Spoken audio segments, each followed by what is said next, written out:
Os alumnos de 3 colexios de Rianxo participan nesta plantación co gallo do Día da Árbore. 300 novos exemplares de freixo, castiñeiro e carballo repoboarán esta zona da senda do río Té.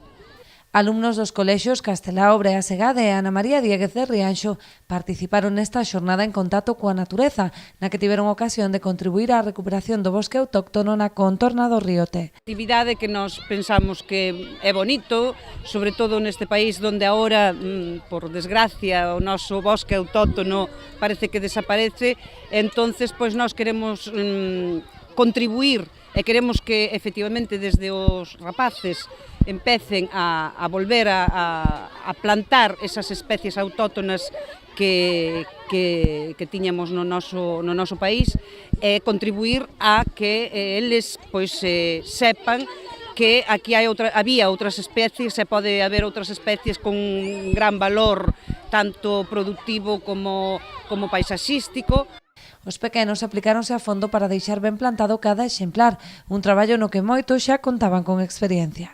Os nosos xa teñen moito costume, entón sempre é algo que están acostumbrados, a ir á plantación, a ir ao río, plantar en invernadoiro, o contacto coa terra sempre só levamos de fai anos.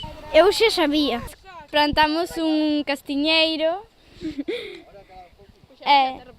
puxamos a terra por riba, había que facer un oco, poñer o árbol aí para que se aguante e botarlle a terra por donde a raíz e pisalo para que se aguante aí. Primero tienes que sujetar el árbol y después tienes que tirar tierra. Regala.